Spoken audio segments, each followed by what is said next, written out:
Hello everyone, this is Elijah from Rope Drop to Close, and in this video we're going to be discussing the newly released guidelines for reopening theme parks, and of course this does include Disneyland.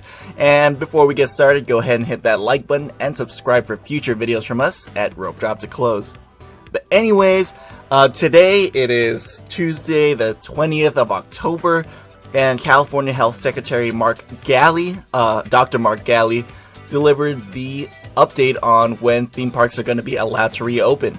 Now, it's not an overarching thing. It's not one guideline for all theme parks. It's broken down into bigger theme parks and smaller theme parks. Of course, smaller theme parks are going to have an easier time reopening, but we're more focused on the bigger theme parks because that's where parks like Disneyland, California Adventure, and Universal are classified in. And pretty much, if you've been following the rumors lately, it's not going to be anything new. In terms of Disneyland reopening, they do have to be in the yellow tier. And what that means is for 2 weeks, every day on average, they have to have it at most, or not even at most, less than 1 case per day. So if anything, that means at the minimum 1 case every 3 days for 2 weeks. And they have to be in that yellow tier for 2 weeks. Right now, they are currently in the red tier for Orange County. And they were only... it's pretty much yellow, orange, and red. So they've been in red for a while. They were in orange for, I think, about a week or two, and then they went back to red. So it's going to be pretty difficult to get into that yellow tier.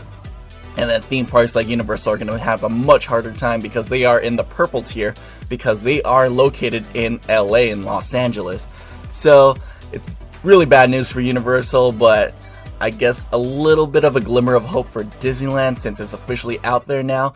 And regarding, someone asked Mark Galey if that would even be possible for a county like Orange County, which is heavily populated, to even be able to get to the yellow tier. Then he said it is possible, and then he referenced San Francisco, which is a heavily populated city, and they were able to get their case numbers down by a lot. They went down to the next tier. So hopefully it's possible. It's going to be something that all of us are going to have to work together to do. And then just kind of briefly mentioning the smaller theme parks. They're classified as smaller theme parks if they have a capacity of less than 15,000 guests. And as a reference, Disney has a capacity, I think, of maybe 80,000, I'm guessing, and Universal has about 50,000. So the smaller theme parks might be Knott's Berry Farm, I'm guessing. I don't know if they have a high capacity, but for those kind of parks, they either have to limit their capacity to 25% or 500 people, whichever is fewer. And 500 is a very little amount of guests. And not only that, they're only allowed to use their outdoor attractions, so no indoor rides or anything like that. And of course, no shows. And it's gonna be really difficult, but yeah, there it is. And then kind of going into what classifies theme parks as a high-risk setting. There was a chart released on kind of like the briefing here, and what classifies Disneyland as a high-risk setting is because it's a random large-scale mixing of people as opposed to like a controlled setting, and then that it has 10,000s of guests from like a broad geographic base as opposed to maybe a couple thousand. So that makes sense. Disneyland is a tourist destination, so a lot of people, thousands of people, are going to be coming in to visit the parks. And of course, it depends on how long people are visiting. Is it days or is it just hours? So of course, with the Disneyland Resort, since there are 2 parks, generally tourists are going to be staying in a hotel room, so they're going to be there for days, and then they're going to be checking out the rest of California. So there's that, and then there's also the promotion of mixing and congregating. For that, there's no way around it. Of course, Disney is going to promote the mixing of people as much as they're going to kind of take steps to prevent any cases from spreading. There's no way around that. Their business plan revolves around having a lot of people that are strangers together.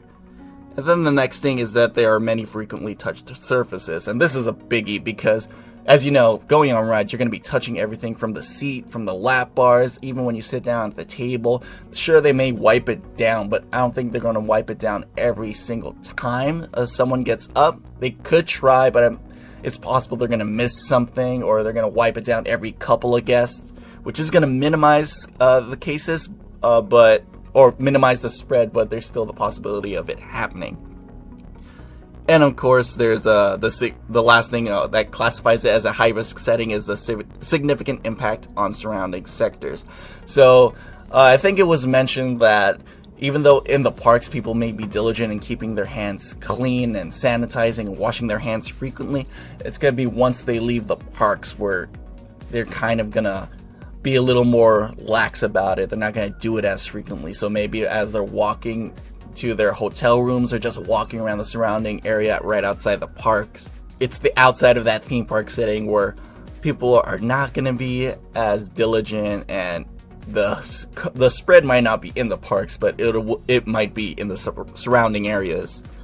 And then once the parks do reopen, it's going to be that usual case, or the common case that we know, that it's going to have to stay at 25%. Disney will have to stay 25%, and they will have to enforce the mask rules. And I assume that's pretty much going to be what we see at Disney World, because if you guys don't know, California sent some representatives to Disneyland to check out what their precautions were. So I think it turned out pretty well, and maybe just a few pointers of what they should adjust, but it's pretty much going to be what we see at Disney World, with no indoor shows, not even outdoor shows like fireworks, and then a lot of social distancing in the line as much as possible. And it might be a little more difficult with Disneyland because we don't have as much open space as Disney World. You guys would know what I'm talking about when you're walking in the hub of the park at Magic Kingdom versus Disneyland. There's a lot more space in Disney World's hub, and it's gonna be a little bit difficult, but again, it's gonna be possible to do. And my guess is when we're gonna open, or when there's even an inkling of opening, will be maybe January at the best, February even of 2021. That's when we're going to see cast members coming back to be retrained on operating the park. And if it does reopen around February, that means the park's going to be closed for almost a year. That's 11 months because the closure began in March. That's pretty much it for this video. Let me know what you guys think. When do you guys think we'll be able to reopen Disneyland and California Adventure? And yeah, go ahead and leave a comment down below, and make sure to like the video and subscribe for future videos from us at Rope Drop to Close. Follow us on Instagram and Patreon. Those links will be in the description below. But anyways, thanks for watching. See you guys later.